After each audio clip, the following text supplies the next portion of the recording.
Afternoon, everyone. My name is Ryan Robertson. I'm one of our joint replacement doctors with OrthoVirginia over at our Parham doctor's office. I'm talking to y'all today about new technology and techniques in joint replacement, specifically how that is integrated into my practice and some of the things we're doing to try to continue to progress the field and to help our patient.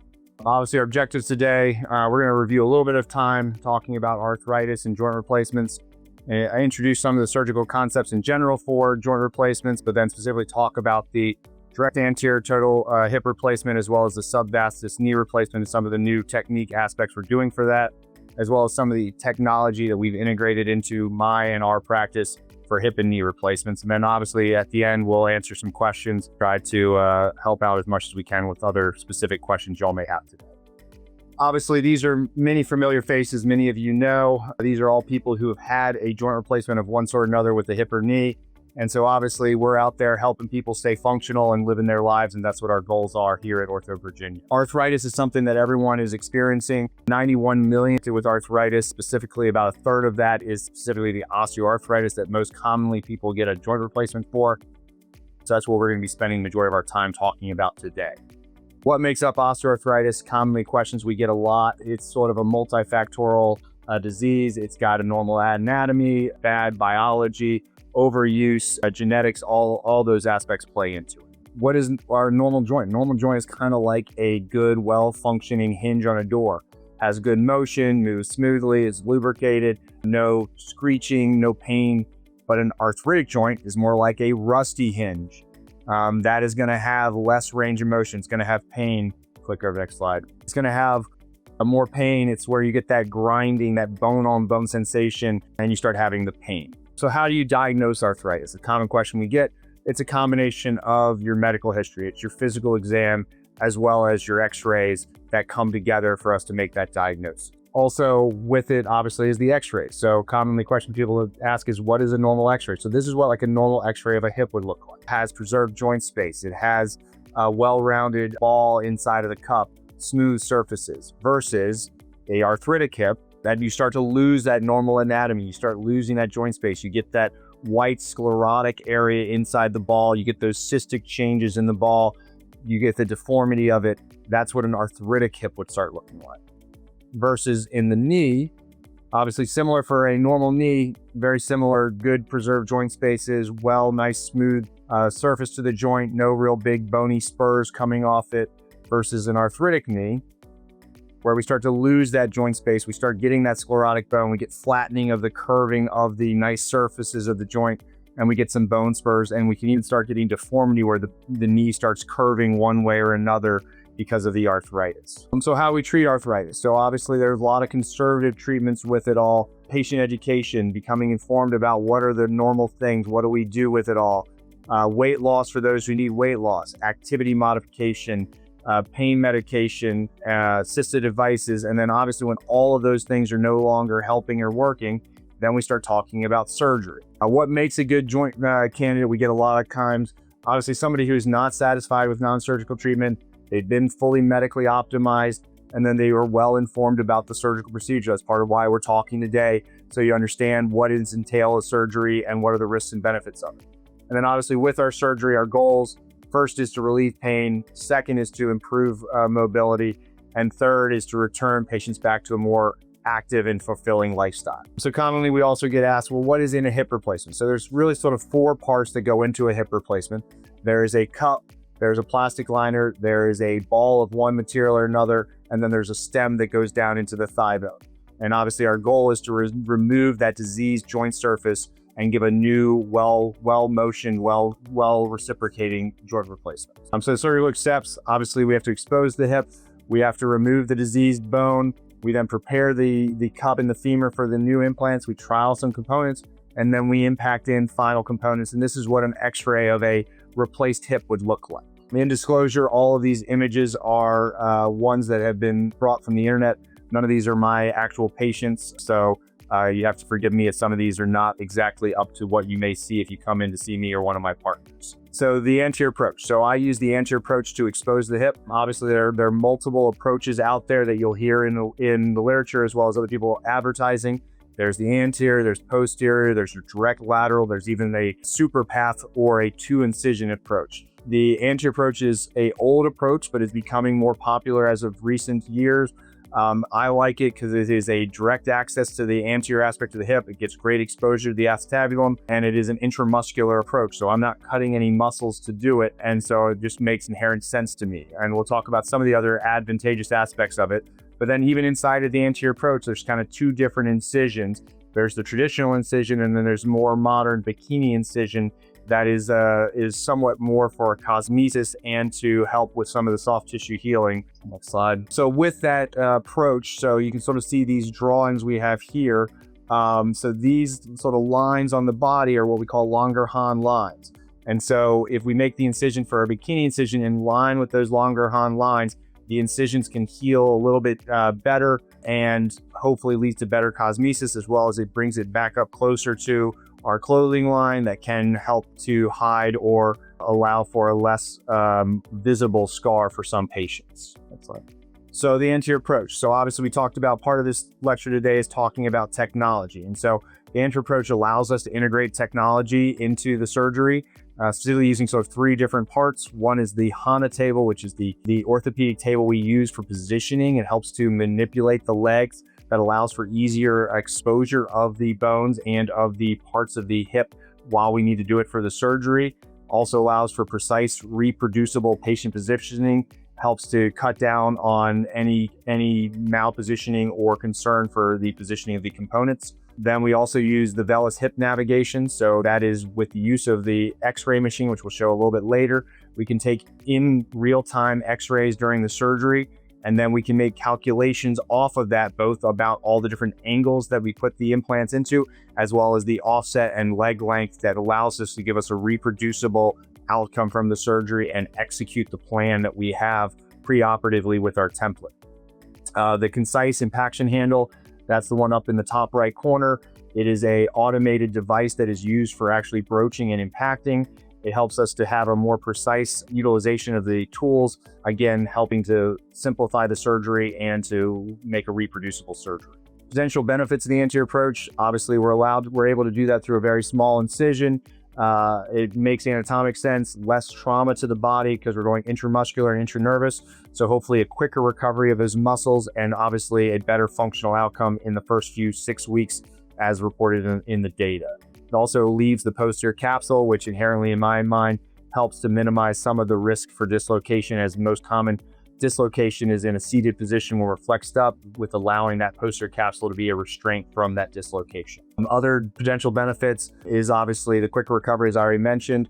I don't have to restrict people, so it's just a general, don't exceed your overall outcomes, and the outcomes from a functional standpoint have been exceptional with it. Obviously, also with this integrating into our more modern rapid recovery, we've seen that people are able to get up and get moving a little quicker, hopefully have a little bit less pain. That facilitates the outpatient surgery, which is a newer style of joint replacement. We're moving towards more and more joints are being done in an outpatient setting, getting people home, recovering in their own environment, less risk of contamination from other people in the hospital, less worry about medication errors or other problems that can arise in a hospital. So this is just some imaging showing a patient being positioned on that HANA table. It allows for us to rotate the leg and move the leg so that we can get that positioning. It helps to minimize soft tissue distraction and makes for an easier surgery.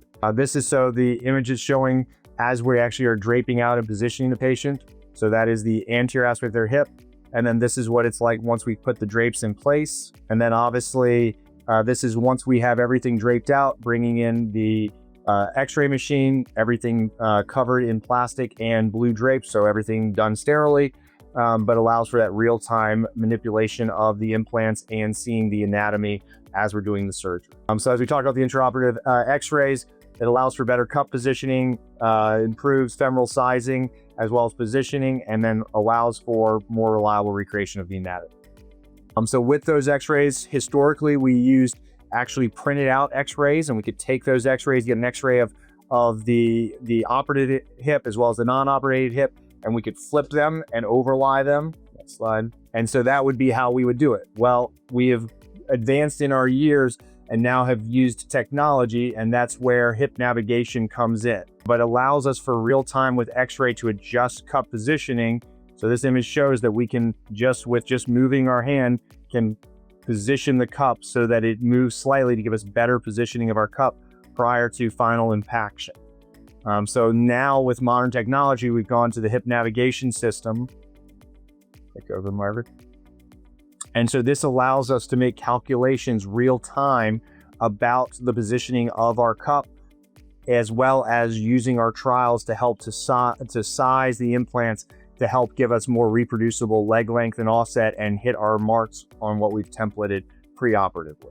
So switching gears from the hip to the knee. So what makes a knee replacement? So similar to the hip, there are multiple parts that go into it, and it depends a little bit about what type of knee replacement we're doing. So there are partial knee replacements and there are total knee replacements, and even inside of total knee replacements, we don't always have to resurface all three compartments. So whether it be one or three compartments depends how many implants we put into the knee.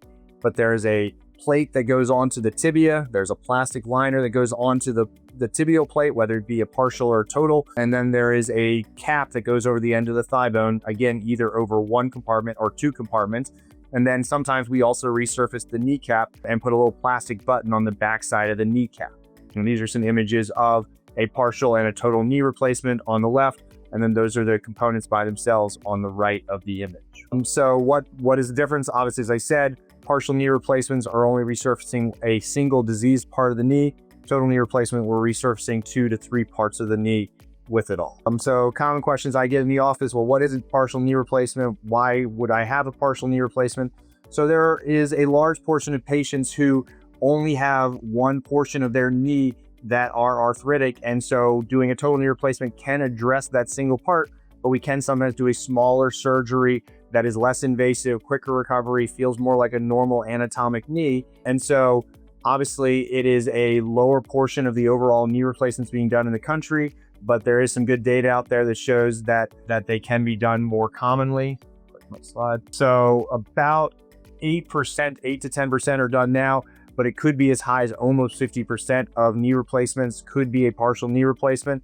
Obviously it takes a little bit more of a physical exam, a little bit more of a discussion with the patient and the doctor to determine the right patients who are good candidates. That's where you need to have a conversation with your surgeon. There used to be old traditional indications for it that were for older patients. They had to have an ACL, isolated arthritis, lower BMIs, but we've now seen that this can be extended to younger patients. You don't have to have an ACL necessarily. You can even have a little bit of arthritis in some of the other compartments, as long as we understand the outcomes, we understand the expectations from the surgery and everything. Otherwise, obviously the goal of a knee replacement is to expose the joint, remove and reshape the damaged portions of the knee, balance out the ligaments, correct any deformity as appropriate, and then place our final implants. So what are the modern techniques, the modern things we're adding into this? Well, one of them is a old approach. So the subvastus approach has been around for a long time. It had been sort of abandoned because of some of the hardships of it and some of the concerns with it, but more recently has come back into favor. The benefit, we believe, is hopefully a earlier return to quadriceps function, a better, earlier, quicker return to range of motion, possibly less pain, and possibly long-term benefits of patellar tracking. The major difference, as you can see in some of these images, is in a traditional parapatellar approach, we make an incision that just goes up the inside of the kneecap, just going along the patellar tendon. Whereas the subvastus, we're going underneath the muscle and we're bringing the whole muscle over along with the kneecap. Obviously, the parapatellar, it makes it an ease of access to the knee because we can go directly in and we just separate things and move them aside. Whereas the other one, we have to make a little bit of a bigger dissection, mobilize that muscle and bring it over. So it takes a little bit extra time, takes a little bit more dissection, and can maybe sometimes lead to a little bit of difficulty with exposure for difficult knees. So that's where not everyone uses it, and not everyone is necessarily a candidate. And there's certain things like previous trauma, previous surgery that may necessitate doing a traditional parapatellar approach instead of a subvastus approach. But in my patient population, have seen very, very satisfied patients, quicker return to motion, lower pain requirements. And so we have moved to majority of our patients are getting a subfascious approach now. Next thing that we've also adopted in my practice, as well as many of my partners, is robotics in knee replacements. There are multiple different versions out there you may have heard of between Mako or ROSA, Corey, and the one that I personally use is the Bellis robotic assisted knee system. Obviously, any of these robotic systems, you, the surgeon, are still making all the cuts and doing all the surgery, but it helps us to make intraoperative decisions based on patient-specific soft tissues and to be able to manipulate where the cuts are going. That frees us up a little bit from some of the traditional instrumentation and some of the traditional techniques. And so with that, we are able to balance. If you go back a slide, Mark. So with that, intraoperatively, we expose the knee. We put in arrays that mark the anatomy and the bone. We then test out the leg. We take measurements from the leg that allows us to know where the bone is, where the tension of the tissues are. And so these screens at the bottom here in the center are what we get back. So up in the top right is the machine with where the saw blade is, as well as the monitor that takes in the information from those arrays. But then what we're looking at is the little screen, and that screen is telling us where the knee is in an alignment. So as you can see with the left image, the knee was a knock knee or a valgus knee. It was in a good amount of valgus, so that's saying 13, whereas normally it should be 0. And so you can also then see to the side of where those bones are, some little tracings with numbers on it. That's the ligaments and the balancing. So I can real time see those ligaments, see the tension on those ligaments, and then can adjust on the screen to your right where I put that implant. And I have multiple different degrees of freedom to manipulate the implants to get those ligaments to balance where I want them. So that, and then click the next one, Margaret. Once I've done the surgery and I've made all my cuts, I've got the knee balanced where everything is even, and I've taken away that 13 degrees and brought it down to 1 and gotten it to where the knee now comes all the way out straight. It used to hyperextend, and so we left it a little bit in under flexion so that it doesn't hyperextend with it. Obviously, why would we go to this? So the reason for going to it may take a little bit more time. You have to make a couple extra decisions. The hope is a more precise surgery that allows us to do less soft tissue dissection, hopefully leads to a quicker recovery, and the obvious big time goal is long-term results. Now, we don't have that borne out in the literature yet. There's not been anything that says that robotic knee replacements are superior to traditional knee replacements in the literature at the moment, but all of those who have adopted it do believe that it will lead to a more reproducible knee and hopefully better outcomes for our patients, or we wouldn't be doing it. So the common question I get then is, well, what do I expect from a knee replacement or a hip replacement? Well, you're up and walking with surgery with therapy that day. That's part of our early rapid recovery protocol. If everything goes well, whether it be a hip or a knee, your full range of motion, your full weight bearing right after surgery, you're working with physical therapy immediately that day of surgery. And then if you can, go home that day. If not, we keep you overnight, get you home the next morning. So less than 24 hours in the hospital. You're on forearm crutches or a walker for anywhere from a week to 2 weeks, occasionally a little bit longer, but usually most people are off around 2 weeks. Dressings, we use a waterproof dressing and we use absorbable suture, sometimes glue, sometimes not, depending on indications and factors. But the goal is to try to minimize your wound needs and what you have to do from a dressing care standpoint. Otherwise, as I said, we are doing a rapid recovery program. So we're doing medications and drinks and things you're doing the morning of surgery and the day of surgery, as well as then intraoperative and preoperative injections and medications to try to help blunt the pain axis to help minimize your postoperative pain. And then obviously, yes, we are using medications after surgery to help with pain control, because our big thing is we want you to be covered. So you're getting up, you're moving, you're getting back to that recovery stage, you're getting back to your functional life. The biggest thing to help you recover from any of these surgeries is getting back to life, and that is our goal for you. The next question I get then is, okay, after my surgery, how long will this last me? So we expect this to last you 20 to 25 years. Common question I get then is, well, what happens at 21 or 26 years?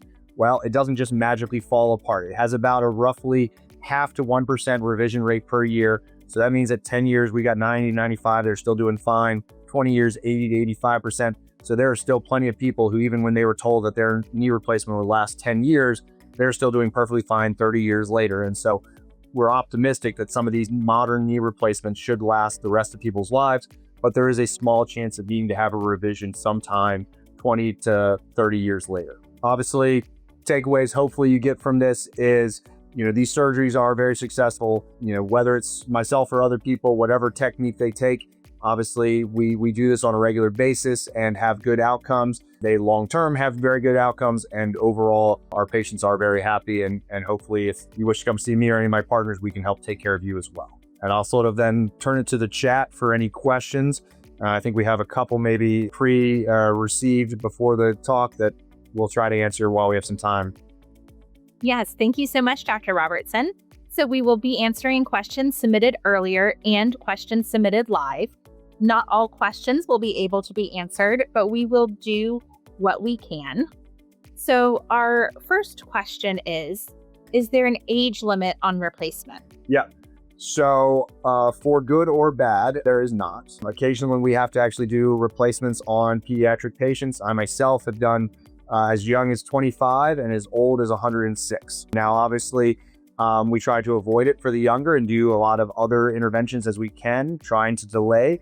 But sometimes for quality of life and function, we have to elect to doing the replacement earlier and take that risk about a revision later in life.